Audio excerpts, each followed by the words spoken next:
हम बिरहा गायक राम बच्चन, ग्राम लखनपुर, पोस्ट हरसोली, थाना जयसिंहपुर, जिला सुल्तानपुर। आज नई दिल्ली गंगा कैसेट पुनीत भैया के देखरेख में हम एक बिरहा भेज रहे हैं। आशा करते हैं, विश्वास करते हैं कि आप सब जरूर पसंद करेंगे। कहना मास्टर, क्या कहना है?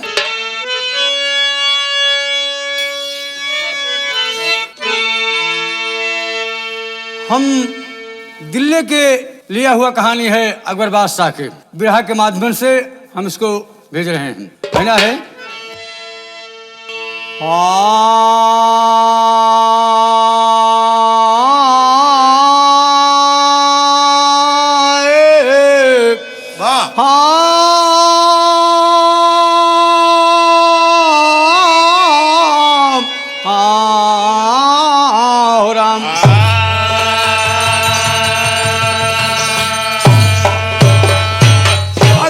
दिल्ली के सुल्तान जे करे हाथ में हिंदुस्तान, साथ में बीरबल मंत्री रहे बड़ा बुद्धिमान।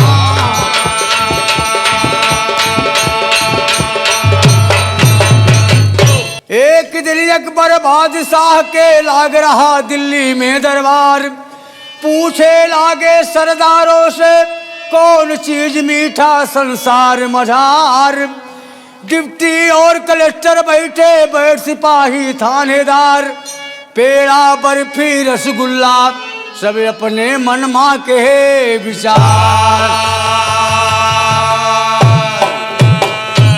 अकबर बादशाह के सभा लगा हुआ है। हाँ भैया। अपने मीटिंग लगा करके अपने सभा में सबसे पूछ रहे हैं कि संसार में कौन चीज सबसे मीठा होता है। भैया क्यों पेड़ा बतावत है, क्यों बर्फी बतावत है, क्यों जलेबी बतावत है, क्यों गुड़ बतावत है। लेकिन बीरबल इसे बैठे हैं। बादशाह बोले बीरबल सब तो बताए लेकिन आप नहीं बोल रहे हैं। बीरबल कहा महाराज उनसे बताओ थे वही मान लिया, अगर हम बताओ तो बेअनर्थ हुई है। कहना ना आप बताइए संसार में सबसे मीठा फल कौन है।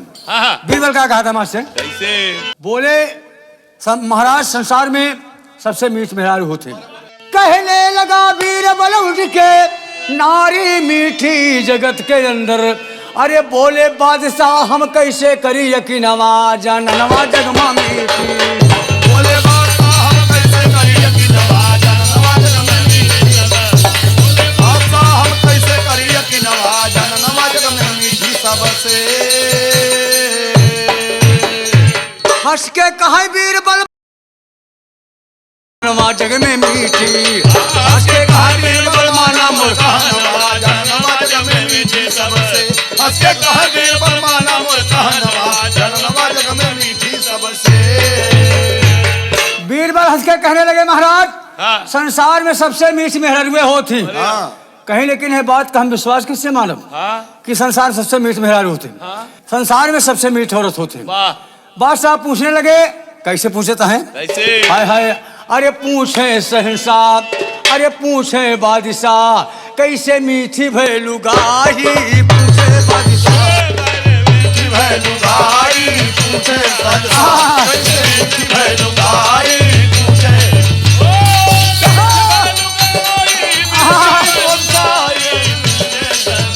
कैसे मीठी भैलू गाही। पूछे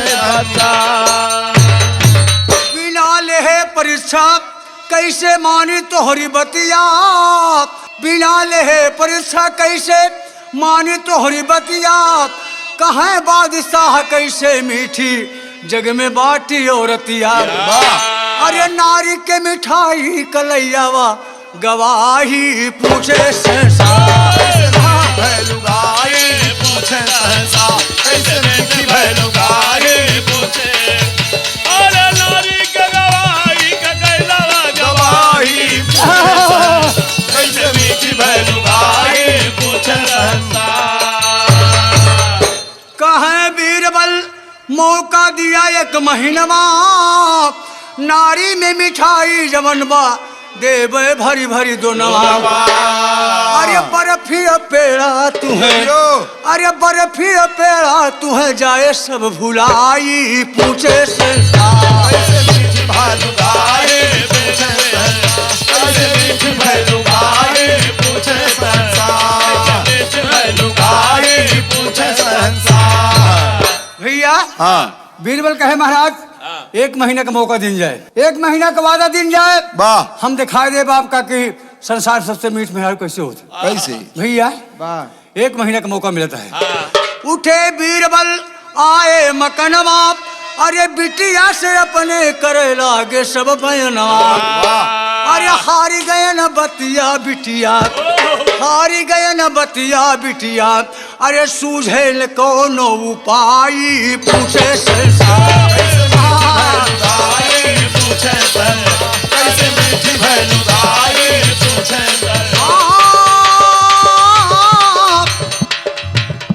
पूछे सहसा बाबू, पूछे बादशाह भैया, पूछे बादशाह कैसे मीठी भैलुदाई कैसे मीठी भैलुदाई पूछे संसार। इतनी बात जब अपने बिटिया से बतावत हैं, बीरबल के बिटिया का नाम रहा विद्यावती। विद्यावती बहुत खुश हुई कि बाबू ठीक है, लेकिन पहले हमारी बात सुना। विद्यावती का कहते हैं कैसे बेटी कहे बाबू करा तू भोजनवा, और देवे जवाब चल के बादशाह के समना। अरे नारी के मिठाई माँ, वाह भैया अरे नारी के मिठाई में भूले सब मिठाई पूछे संसार। कैसे मीठी भैलुदाई पूछे संसार। कैसे मीठी भैलुदाई पूछे संसार। ए नारी के मिठाई भूले सब मिठाई पूछे संसार। कैसे मीठी भैलुदाई पूछे संसार। बिटिया कहे बाप से अपने, अरे बाबू चिंता करान दिल में, अरे देव हम जवाब तू उठ के करा भोजनमा, जननवा जग में मीठिया। हम जवाब तो उठ के करा भोजनवा, जननवा जग में मीठी सब। देव हम जवाब तो उठ के करा भोजनवा, जननवा जग में मीठी सब। ओ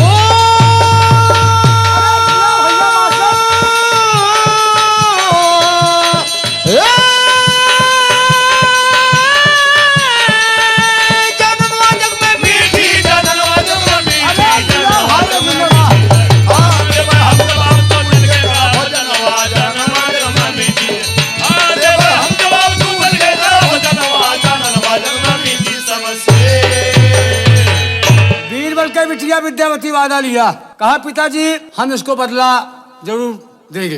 हाँ भैया बीरबल के बिटिया तैयार हुई गई, कैसे तैयार हुई दिखाओ मेरे, हाँ। लेकिन कहीं बाबू हमें 4-5 सामान मंगाए जाए। कहनु का कहीं एक पलंग, एक गद्दा, हाँ। एक तकिया, वाह। एक सिपारी वाली झप्पिया, हाँ। एक सरौता, हाँ। और एक ठेला चूनो मंगाए जाए। हाँ मंगाई के और यही टांगा पड़ा दबा जा, हाँ। और दिल्ली चांदी चौक पर का चले। वाह वाह तब हम दिखाई थे मेहरारू कितनी मीठ होती। एक चीज तरह लगा मास्टर का तरह देखा, एक दुल्हन का कहा गया ये वही हमारी नाजुक हथवा, अरे हमसे न चली है जतवा। अब वही हमारी नाजुक हथवा, और हमसे न चली है जतवा। वाह भैया अरे कैसे की रोटिया बेली, अरे हिले ना बेलनावा, अरे दुल्हा मांगे ना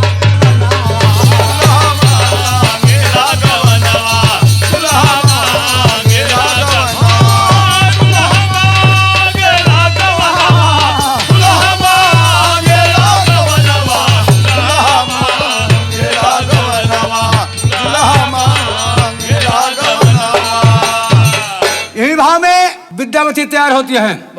अगर मन सेधु तैयार होए लागे तो 2 मिनट ना लगे तैयार होए में, लेकिन अगर मेहरारू तैयार हो या तैयार हो लागे पूरा दिन बीत जा। बहुत समय लग जाते। प्लेटे का योगदान लगा भैया राजेंद्र से हमारे पूछा हारमोनियम मास्टर से, नहीं बीच में रहबे करी था। यार हमारे खुशी राम भैया से पूछा कितनी वाह। टाइम लागत है।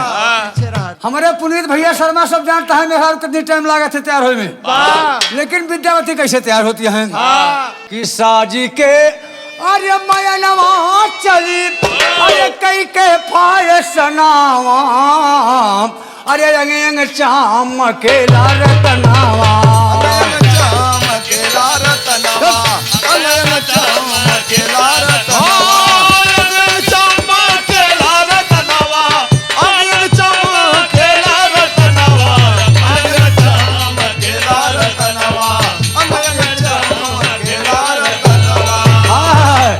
कि माथवा पे टिकुली चमके, माथवा पे टिकुली चमके, अरे जैसे राम अजोरिया झलके, हाथवा में मेहंदी रच के, अरे कलाई में कंगनावा, झूले काने माये रंगावा।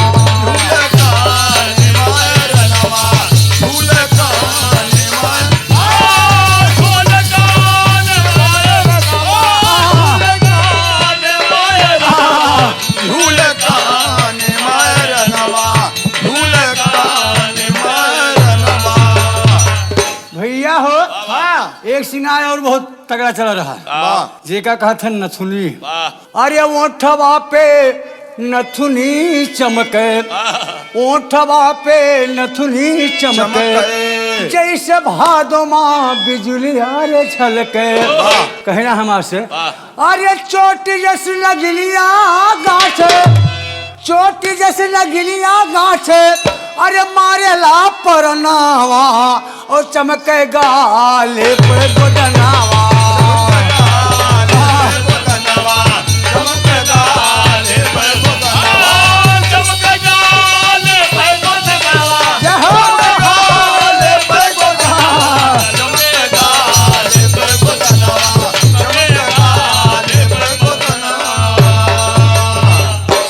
हो सिंगरवा कई के, अरे गले बीच हरवा पहने, चाली का सबेलिया भर के, अरे जुल्मी जनावा, ओ फर फर फार के रानयनावा।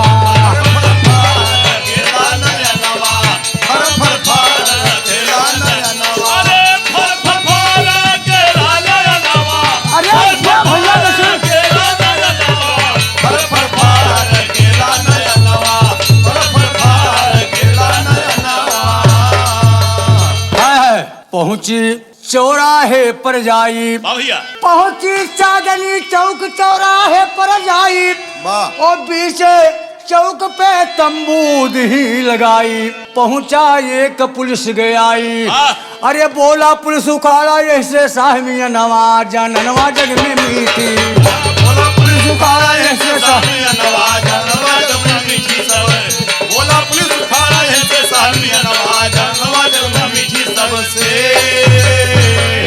चांदनी चौक पर पहुंच करके तंबू लगा दिया, चारों तरफ से तंबू लगा के एक मुहारा खुलवा दिया बाबूजी, अंदर में पलंग बिछ गए, तमाम भीड़ लग गए, जाम लग गया, सब लोग एकदम जाम लगा दिए बाबूजी, और अंदर में बैठ के पलंग बिछा और सपारी वाली झपिया लेके बैठ गई बाबूजी।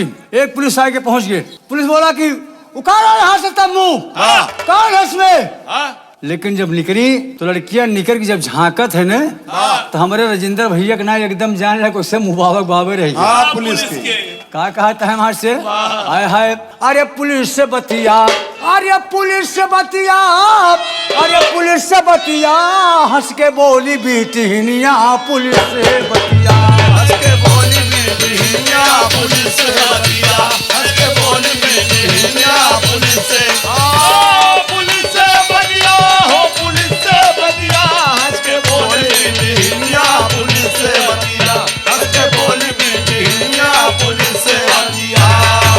कहाँ सिपाही चौराहे से तंबू तुरंत हटावा। भैया पुलिस कही तंबू हटाओ, तुरंत यहाँ से हटाओ, यहाँ से तमाम भीड़ लग गया, जाम लग गया। लेकिन लड़कियां हाथ जोड़ के कहा कहत बा, हाथ जोड़ के लड़की बोली न तंबू मोर हटावा, अरे मांगा जमन हम देवे, करने दिया गुजारा, हाजिर बाटे मेहरबनिया, पुलिस से बतिया, पुलिस से बतिया, हाजिर बाटे मेहरबनिया, पुलिस से, पुलिस से बतिया, हो पुलिस से बतिया, हाजिर बाटे मेहरबनिया, पुलिस से बतिया, हाजिर बाटे मेहरबनिया, पुलिस से बतिया। जब लड़कियां इतना कहा था जौन मांगा हुए देव सरकार, लेकिन हमें एक एक्शन लेना है, केवल 2-4 घंटे के लिए हमको यहाँ रहना है, उसके बाद हम खा ले। कहाँ सिपाही चौराहे से तंबू तुरंत हटावा, या तो अपने सजाओ में और पकड़ के हमका गले लगावा, आवा आवा हमारी रनिया, पुलिस से बतिया, आवा आवा हमारी रनिया, पुलिस से बतिया, आवा आवा हमारी रनिया, पुलिस से लड़कियां बोली सर ठीक है, हाँ हम आपकी बात एकदम मानते हैं। वाह लड़की बोली सुनो सिपाही कल 8 बजे तुम आया। लड़कियां देखा कैसे टाइम दे दवा। भैया लड़की बोली सुनो सिपाही कल 8 बजे तुम आया। और ये गए सिपाही आए दरोगा, सूरत देख देख ललचाया। और ताके लागी जस हिरनिया पुलिस से बतिया। आग लागिल हिरनिया पुलिस से बतिया, आग लागिल हिरनिया पुलिस से, पुलिस से बतिया हो पुलिस से बतिया, आग लागिल हिरनिया पुलिस से बतिया, आग लागिल हिरनिया पुलिस से बतिया। कहाँ दरोगा चौराहे से तम्बू तुरंत हटावा, या तो हमका पकड़ कर रानी अपने गले लगावा। आवाया वह मरी रनिया पुलिस से, आवाया वह मरी आवा हमारी रनिया पुलिस से बतिया, रनिया पुलिस से बतिया। जब घूंघट उठा के ताक देस दरोगा साहब एकदम लगते रह गए बाबूजी। हाँ मुहे माछी आवे जाए, मुंह बाबा बाबे माछी आवे जाए। जैसे हमारे राजेंद्र भैया एकदम परेशान हो जाते, वैसे देखा दरोगा जी परेशान हो गए। ऐसे लेकिन दरोगा साहब का टाइम दे दिया। वाह लड़की बोली दरोगा साहब कल 8:15 बजे तुम आया। गए दरोगा आए कलस्टर, सूरत देख देख ललचाया। और दाबे वनहु के जाबे वनहु के जवनिया पुलिस से, आवे वनहु के जवानिया पुलिस से बतिया, आवे वनहु के जवानिया पुलिस से बतिया, ओ पुलिस से बतिया, आवे वनहु के जवानिया पुलिस से बतिया, आवे वनहु के जवानिया पुलिस से बतिया। लड़की बोली कलेक्टर से 8:30 बजे तू आया। गए कलेक्टर आए ड्यूटी, सूरत देख देख ललचाया। दिल में शंका तनिक लिखाए, 8:45 बजे ड्यूटी का बुलवाए। सबका 15-15 मिनट गैप करके बाबूजी टाइम देती है। देता है टाइम। सबका टाइम मिला, सब चला गए। इतने पे जब तमाम भीड़ देखते हैं, अकबर बादशाह आया होता है, घोड़ा घुमा दे भीड़। पहुंचे अकबर बादशाह जी आई। देखा था तमाम भीड़, कहेंगे भाई क्या हुआ है यहाँ, क्या यहाँ सब भीड़ लगाए हो। इतने बाबूजी निकर के मुहारत झांक दी अकबर बादशाह का, और घुघुट उठा के जब ताक दी ने तो अकबर बादशाह एकदम उससे ठक के रह गए। वाह वाह, सोचे लागे क्या कहता है अकबर बादशाह, क्या कहते हैं। पहुंचे अकबर बादशाह जी आई, अरे लड़की परी दिखाई। कहे महाराज, बोले बादशाह मुस्काई, अरे बतावा देवी कहाँ से ली तू आयु। अरे जैसे उतरी अप्सरा देती यहाँ दर्शनवा, जननवा जगमा मीठी। जैसे उतरी अप्सरा देती यहाँ दर्शनवा, जननवा जगमा मीठी। जैसे उतरी अप्सरा देती यहाँ दर्शनवा, जननवा जगमा मीठी। जननवा जगमा मीठी, जननवा जगमा मीठी, जननवा जगमा मीठी। जैसे उतरी अप्सरा देती यहाँ दर्शनवा, जननवा जगमा मीठी। अकबर बादशाह पूछने लगे, भाई तब मुंह हटाओ यहाँ से। कहा सर केवल 2-4 घंटा के मेहमान हैं हम हटा लेंगे सर, लेकिन एक टाइम है। भैया बादशाह एकदम मस्त हो गए, एकदम देख के एकदम लालच में एकदम परेशान कि अगर हम यहीं से प्यार मोहब्बत हो जाए तो बहुत अच्छी बात है। लेकिन देखा लड़कियां क्या कहा, कहना है क्या कहना है। हाय हाय, अरे बड़ी अफतिया होई गे ना, बड़ी अफतिया होई गे ना। ओ दिल माँ बसी सूरतिया जानी कहे अफतिया होई गे ना।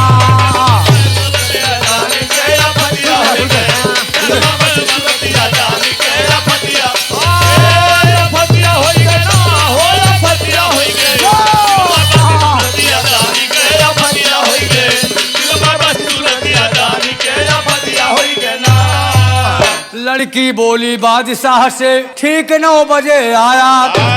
लड़की बोली बादशाह से ठीक 9 बजे आया। अरे लौटे अकबर बादशाह जी 5 जन का खूब फंसाए। और के कह रहे राजी जतिया बड़ी अफतिया होई ना।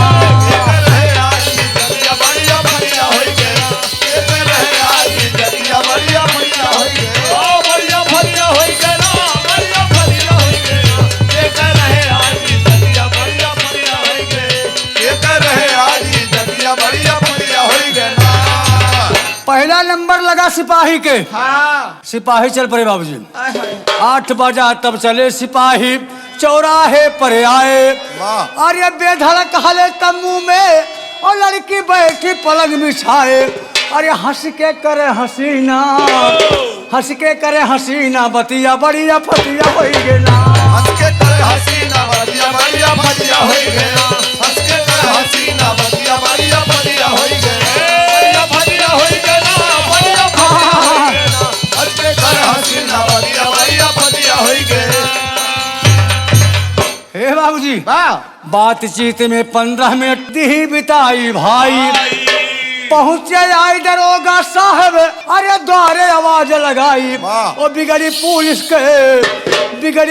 के हालतिया बढ़िया फतिया हो गए ना। पुलिस के हालतिया बढ़िया फतिया होई गया। बिगड़ी पुलिस के हालतिया बढ़िया फतिया होई गया। बढ़िया फतिया होई गया, बढ़िया फतिया होई गया। अरे वाह भैया, बढ़िया फतिया होई गया। बिगड़ी पुलिस के हालतिया बढ़िया फतिया होई गया। पुलिस से बड़ा अफसर दरोगा होते। वाह। दरोगा का बाद मिला, पुलिस एकदम घबराई गई। कहे अब क्या करें, हाथ जोड़ के कहा सिपाही, हम का कतों छिपावा। हाथ जोड़ के कहा सिपाही, हम का कतों छिपावा। सारी साया पहना के, अरे चूल्हा के लग बैठावा। और लड़की कहे बनावा रोटिया बढ़िया फतिया हो गई ना।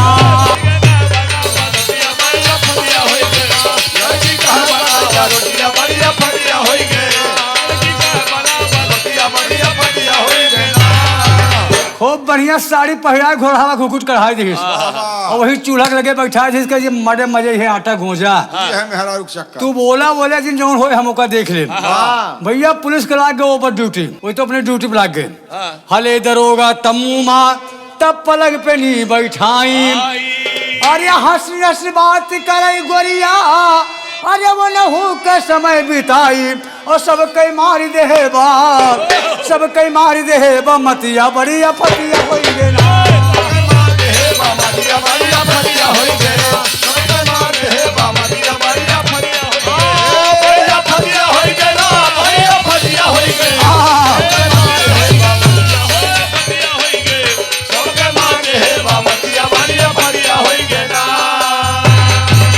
भैया बातचीत में 15 मिनट हो खत्म कर दी। हे भैया, पहुंचे आए कलेक्टर साहब, सुने दरोगा बोली। पहुंचे आए कलेक्टर साहब, सुने दरोगा बोली। अरे लड़की बोली है साहब, अरे वो दीदिया तुरंत अब खोली। और ना ही होए बड़ी सतिया राम या पतिया हो गेला।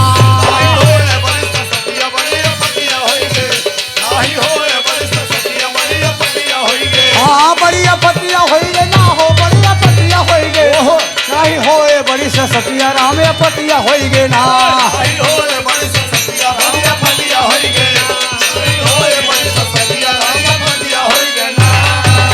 लड़किया कही साहब के काम करा, हमारे पहले कोनो ज्यादा व्यवस्था नहीं है। बाबा एक आहूदी चूना भेड़ है बाबूजी, कहीं तुरंत उर्दी उतार जा।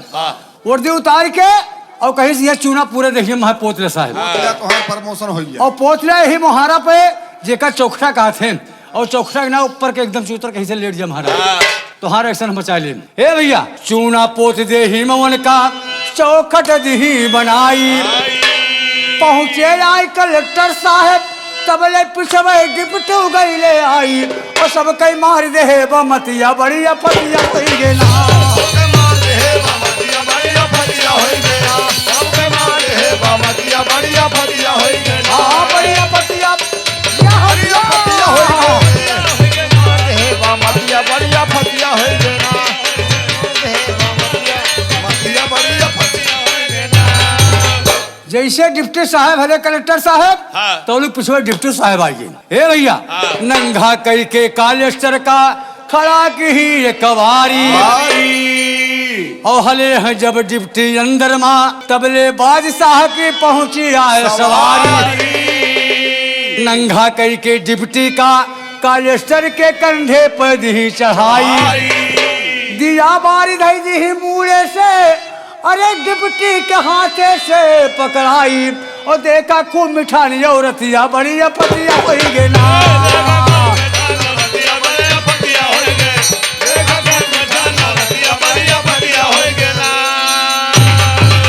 भैया हाँ। कलेक्टर के मुड़े पे एक दिया बार है दी नकली और डिप्टी खाते से पकड़ा दी कहे तू का पकड़े रहा कलेक्टर तो जाना था डिप्टी हमारे कर चढ़ाता है वाह। लेकिन अब के कैसे कहा है केहू खाल केहू कहत ना है जानता है सब बाबूजी भैया वाह। इतने बादशाह जी पहुंचे आके जब बादशाह के देखी लड़कियां का कहा जाए कि गोरिया कहीं पलंग पे आवा गोरिया कहीं पलंग पे आवा गोरिया काहे पलंग पे आवा गोरिया काहे पलंग पे आवा गोरिया काहे पलंग पे आवा गोरिया कहीं पलंग पे आवा थोड़ी कबेर जिया बहे तनिका बाहर सजनवा जननवा जगमा मीठी कनका बाहर से हमें आवत है सजनवा जननवा जगमा मीठी सब कनका बाहर से हमें आवत है सजनवा जननवा जगमा मीठी सब से सबको तब मुंह के अंदर बाबूजी कर लिया यहाँ पुलिस की ड्यूटी यहाँ दरोगा की ड्यूटी यहाँ कलेक्टर की ड्यूटी यहाँ डिप्टी की ड्यूटी यहाँ बादशाह आगे पहुंच गए बादशाह का समझावत दिया का समझावती है बाबूजी हाय हाय चली देने बाप का खबरिया अरे चली देने बाप का चली देने बाप का खबरिया अरे जलवा में फांस के गुजरिया चली देने बाप का खबरिया में फांस के गुजरिया चली देने बाप का खबरिया जलवा में फांस के गुजरिया चली देने बाप का खबरिया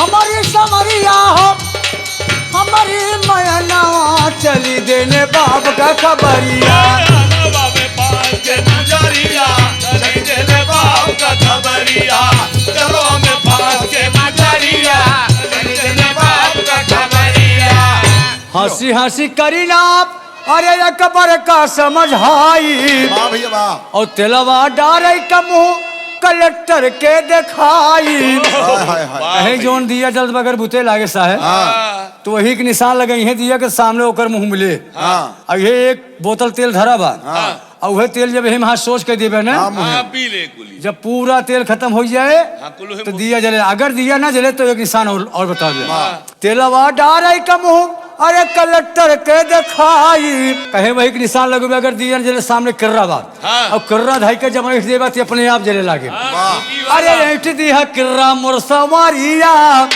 अरे ऐठ दिया किर्रा मोर सवारिया जलवा में पास के गुजरिया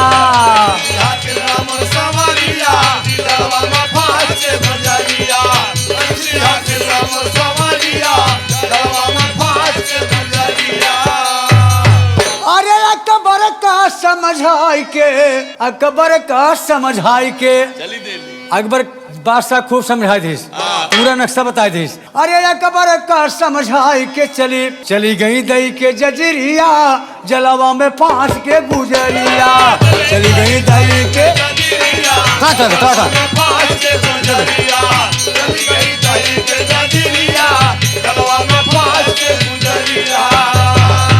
पूरा नाटक बता करके बाबूजी लड़की खड़ी खटिया बिस्तरा गोल घड़ी रहा पहाड़ रहा वो तो बनावटी दिया रहा है वो loop loop loop loop loop loop करता है बादशाह सोचता है धेरा हुई ए भैया का कहता है बुझे लागे दिया ना अरे उठाए साहब तेलावा और कलेक्टर के मुहामा अरे रेल दे बोतलवा अरे घुटुर घुटुर तेल पिए खुले ना बकरिया जलवा में पाँच के गुजरिया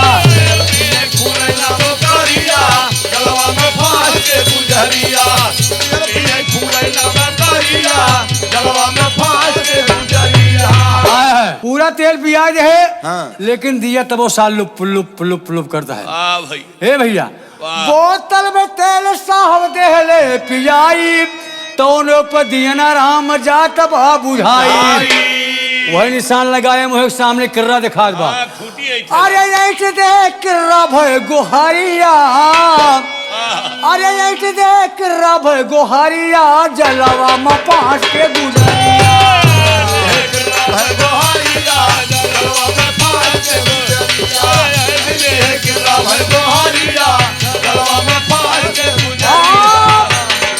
हमारी मयनमा हमारी समरिया आज देख रब गोहारिया जलवा में पास के गुजरिया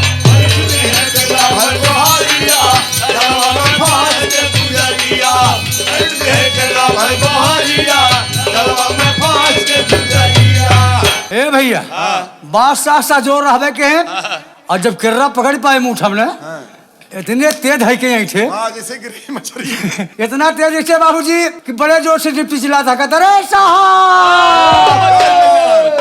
जब कलेक्टर इतने जोर चिल्लाए बादशाह सोचे भाई कौन हारन है मन लागवा हैदराबादी बादशाह कुछ कहा पड़े कहा कहता है कहे से कलेक्टर घर के अरे मोरे रामा हो हमारी मयनवा कहा थे कलेक्टर घर के सहने सा हम जाबे मरी के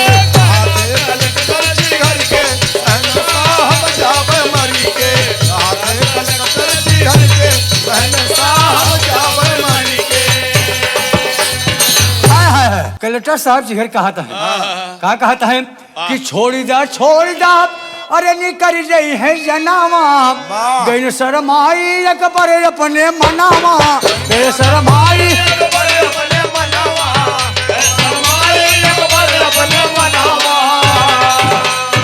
छोड़ दिया निकर रही है जनमा और गैन शरमाई अरे एक बड़े अपने मनमा अरे ऊपरा से डिप्टी जी हंस के डिप्टी ठट्ठा मार के हंसता है अरे ऊपरा से डिप्टी जी हंस के सहने सा हम जावे मरी के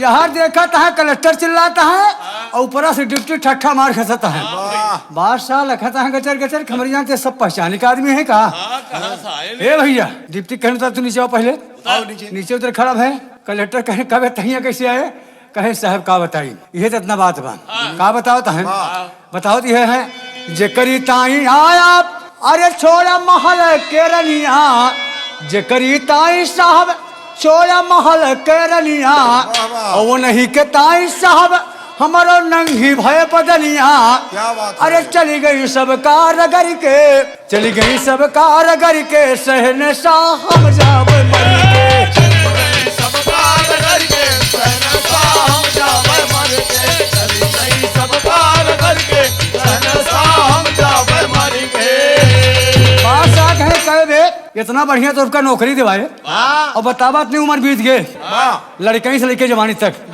और बतावा हमसे किर्रा छुआ लिया चुगली में क्या कहता हूँ कहूँ एक चुगली जी किया कि बादशाह हमारे किर्रा रहे हे भैया अरे चली गई सब कारगर के सहने सा हम जावे चली गई सब कारगर के सहने सा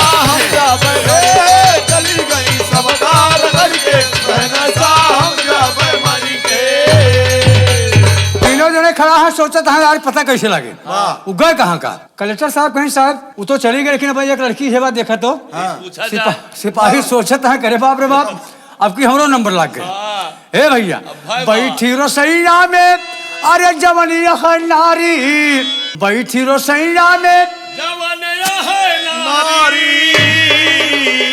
अरे मारा बतावे कुल डर के इनका पहला बस बताइए अरे मारा बतावे कुल डर के सहने सा हम जावे मरी के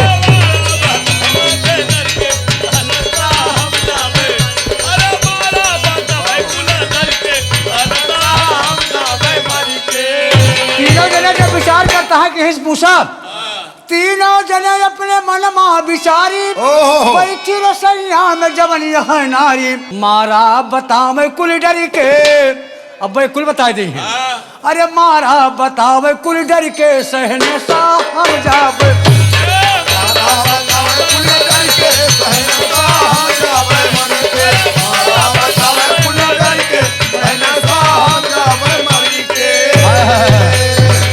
सिपाही के ऊपर जुट पड़े मोड़े सिपाही के अरे जब लागे सारी और खुला मुंह तब अरे कबर जी फटकारी कहाँ कबे तक कैसे अरे कहे साहब का बताइए बड़ी गलती हुई है अरे कहाँ भाग जा तू सारे निकल के भाग से भाग कहे साहब का बताइए ये इतना बात बा जेकरी ताई आया अरे तम्मू के भीतरिया और वो नहीं के ताई साहब हमहू पहले लुगरिया साहब चल जा लेकिन एक चीज और देख ले तनका हरियावा साहब पहले लड़का सहूर देख ले दरोगा साहब का देखा तो पर के पूरा चूना लगाए थोवा है।